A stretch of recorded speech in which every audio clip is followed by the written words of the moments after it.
then what did he have to do? He had to go through the whole thing that we know. He ate mighty right away. And so I asked him, like, I always wondered, why is it not enough? There's a ton of Rishonim that say that midaraisa you have to wash on a davar shetibul b'mashka and something that's dim. Why don't you just be samech on those Rishonim and according to them make a bracha? So then I looked it up and I learned a lot in the process. There's a lot of sugyas sort of mixed into this that you have to have a real understanding of. Not that I do, but there's sugyas of Tuma, Tel Sidayim, Kirschenbaum, brachas levatal. There's a lot mixed in it. Of course, divrei Torah anim b'makom echad v'ashir b'makom acher. So sometimes you hear something, you think something, it makes good sense, but it's a good svar. But if you don't know all the moving targets, then you don't know. If you don't know everything, then you don't know anything with these types of things. So, but Baruch Hashem, in the beginning of in one paragraph this week, it said that on the regularly even Amaretz is trusted. So I'll give you my humble. Give you my humble offering. Especially in a base measure. So exactly, especially in a base measure. So here's the deal. Pesach Tavshin Yotes. Somebody made this mistake by the Rebbe Seder, and he made a bracha on the Til Yadayim by Orchatz, and it's in the Yaman or the diary of Leibel Raskin from Morocco, and he says that there was a lot of everybody was a big Rav, even though the Rebbe was sitting there, and everybody wanted to give their opinion, and in the end the Rebbe told him to eat matzah there and then, and he did his thing, and then afterwards he turned to the Rebbe, and if people know the characters that was by the Rebbe Seder, you could guess from this line that it was somebody. I'm guessing that it was Yankel Katz. It's Mishpacha Rebbe Kaplan. He said to the Rebbe, he said, Rebbe, Pashut, you brought me back to life. I was starving.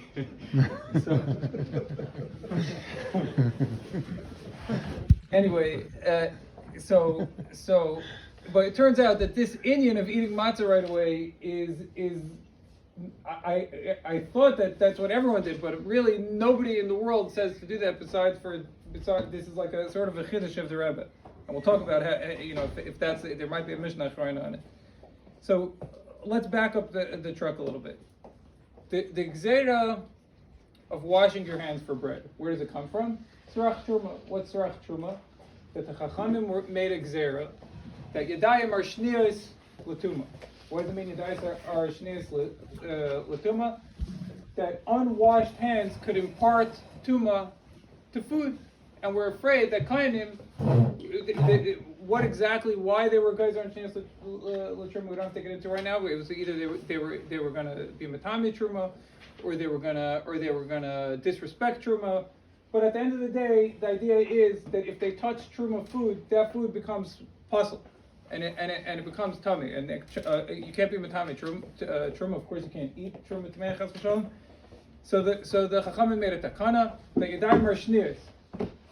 Now, once you're yadayim are shniyos, so then they made a rule that everybody in the whole world every year has to wash his hands before he eats bread, because kainim are amongst us.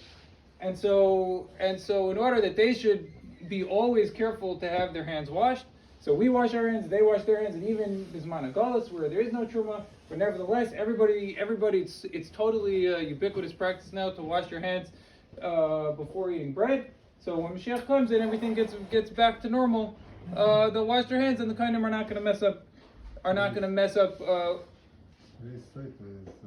Is about this in here? So they're not gonna be matama truma, and on this Rabbi Yoina brings on this, and the Alter Rebbe brings it la'alacha and Kluf Neches in the laws of Netil Sidayim, that the gzera, even though there are other types of truma, there's yayin and shemen, but nevertheless, since the main truma midiraisa is not on Paris Elon, it's just on Mine Tavua, so therefore the gzera was for eating bread, not to wash your hands before you eat bread. Okay, now how do we get to davar shetibul b'mashke? So first of all, the interesting thing is that the whole sugya of davar shetibul b'mashke makes its appearance one time and it's in Psachim Daf Kuf Tezvav, and it's about karpas, and it talks about washing your hands for washing your hands for karpas. What is the inyan? And the Rishonim talk a lot about it, but just the way the Alter Rebbe basically sums it up, that mashkin have a very high, in the world of Tumah and Tara, mashkin have a very high susceptibility to Tumah for two reasons. First of all, even if somebody is a sheni, without getting into the different levels of truma, sheni could be paisel truma. A sheni latuma could be paisel truma.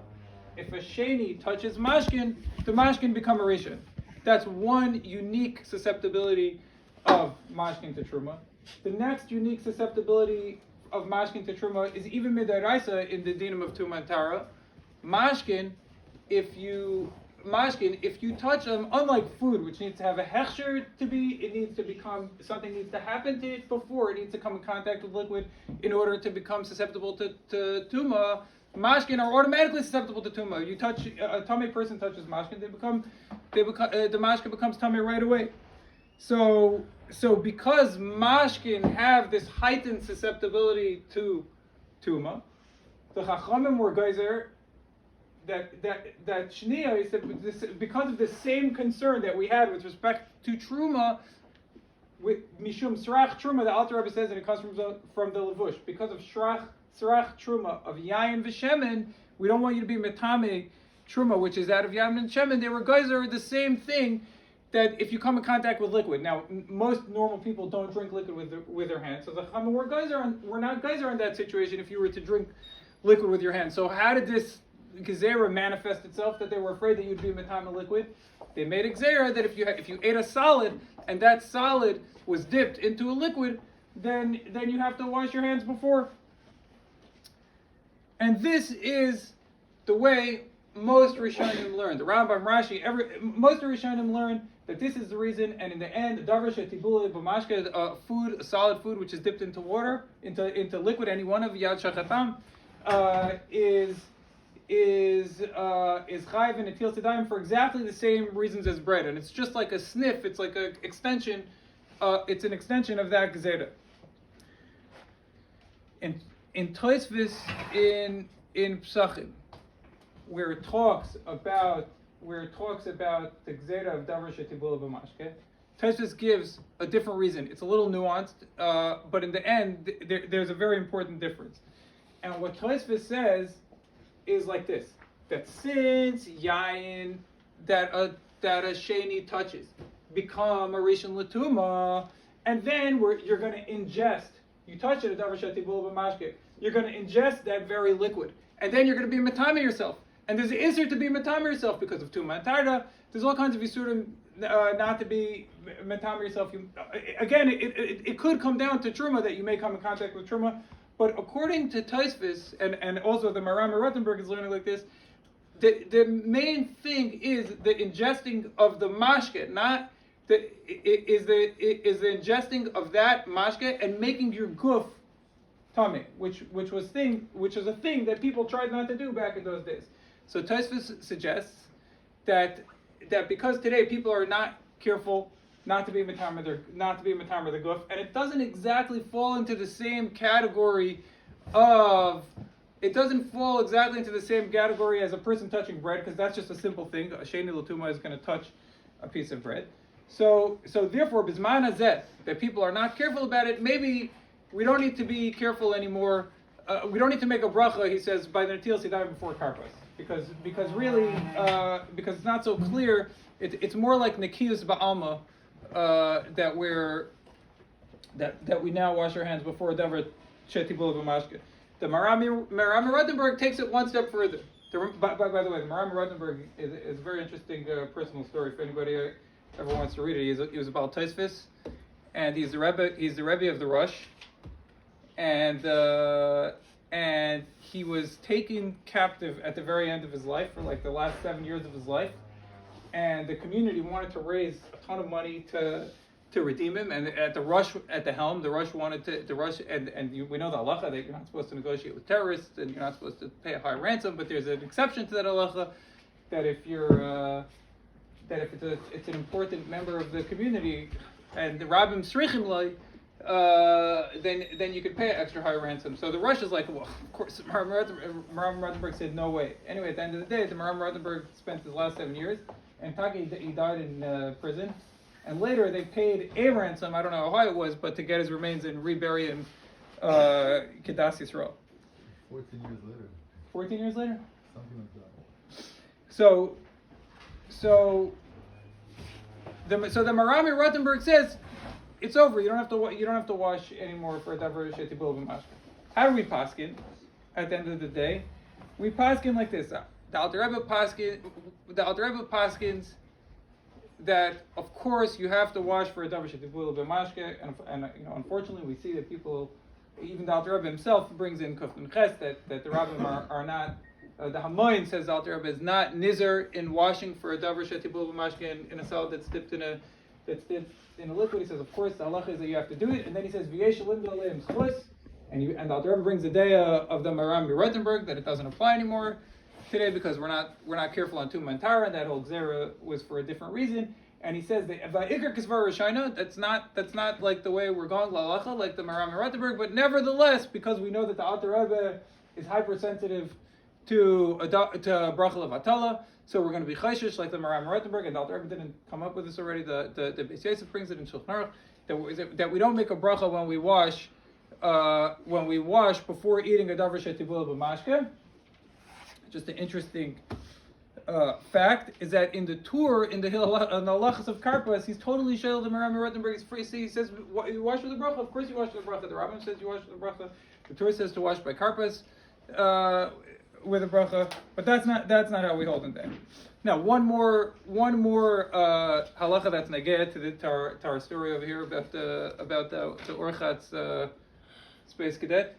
That like this: if you washed your hands for davar shetibul b'mashke, and you're having your celery, on a regular Tuesday, celery dipped in Zalzwasser or a tzibla dipped in Zalzwasser.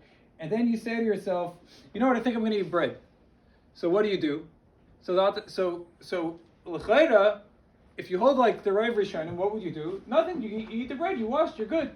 But says Alter Rebbe that since we've been chayshish this whole time for the Maram Rothenberg and Tosfos, that say that there's no chiyuv anymore. So then, when you washed your hands for a davar shetibul b'mashke, what were you doing? You were just doing it, says the Alter Rebbe. You were doing it mishum nekiyus ba'alma. You were just doing it to keep your hands clean, says the Alter Rebbe. So therefore, you weren't protecting your hands as carefully as you should have been, and so therefore you have to wash again for mitzi. But since Rav Rishonim hold that the halacha is not like the Maram Rothenberg, and we're hypersensitive to brachas levatalas. So what do? You taka do wash your hands again for mitzi, but you don't make a bracha on Netilas Yadayim. And if you ask Eli later, he could show you there's a very good shmak at Tzemach Tzedek that toils in understanding why the Alter Rebbe doesn't just let you make a bracha anyway, like Maimon on the first Netilah or on the second Netilah. Anyway, okay, so that's what the Alter Rebbe says. By the way, I skipped one point, is that when we say Sirach Truma, there's also a smach and brachas that it brings, like, it's also mishum nekiyus before eating bread, like, it's not clear if that's like a totally different reason, but those words are said, that it says Viskadishtem, Visim Kedoshim, and Viskadishtem is talking about Netilas Yadayim. Okay.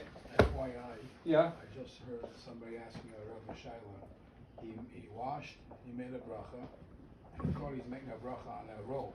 And it turns out he sees it's a shmaka cake. What should he do? He made on mitzi? He just washed, he made on Netilas Yadayim. Oh, he made on Netilas Yadayim. So you could be like 6 kabeas or something, and then So the Rav said, you made a bracha on Netilas Yadayim, somebody showing him hold that you can do it on the full of mamashka. Eat a sour pickle. Interesting. I like the cake better. 6 kabeas of cake, exactly. It's events which diet you're on. So okay. So now back to our guy. Now taking all this into account, let's come back to our guy. He was shecheach and he made a bracha by orchat. So what should he do? So this is the Kaf HaChaim really brings a bunch of possible scenarios, and I'll just give them to you in order. The Sefer Chaim L'Rosh. Here's what he says. Chaim L'Rosh. What? Chaim Chaim Laroche. He says like this. Here's what you should do. Keep your hand after you washed. Have in mind, don't be Mesiach Das, and have in mind that this Natila should also carry you through all the way until Maitzi Matzah. So then this Natila was for Sai for Davar Shetibul B'Mashke. It was Sai for Maitzi Matzah, and then you didn't make a bracha levatala and you saved yourself. We'll see soon that more. Keep your hands in there. Keep your hands in the air. Daim Askani is saying. Okay.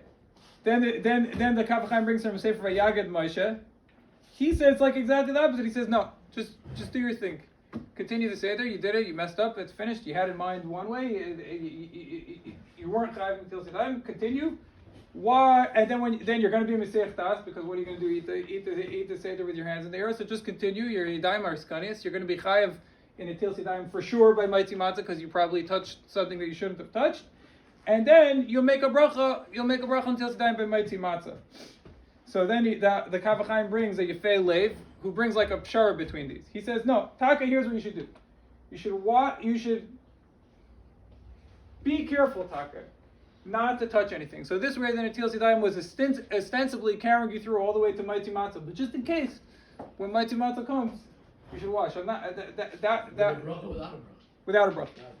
But says the Kaf HaChaim himself, a much more mistaber to the naked eye teretz, which we're going to see in a minute, that the Rebbe brings us as the first approach, is we have a ton of Rishonim that say that you have a chiyuv to wash Natil Sidayim on a davar shetibul b'mashke. So what's the problem? You made a bracha. Your bracha was fine according to most of the Rishonim. Do your thing. Eat karpas, but pashtas, you didn't. Most likely, you didn't make a bracha levatala, because you do have a chiyuv to wash on a davar shetibul b'mashke.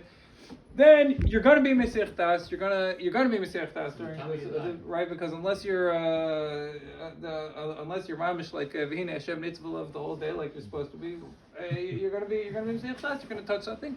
You'll be Matami Daim, and you'll make another bracha then, and it's okay. It's not a problem.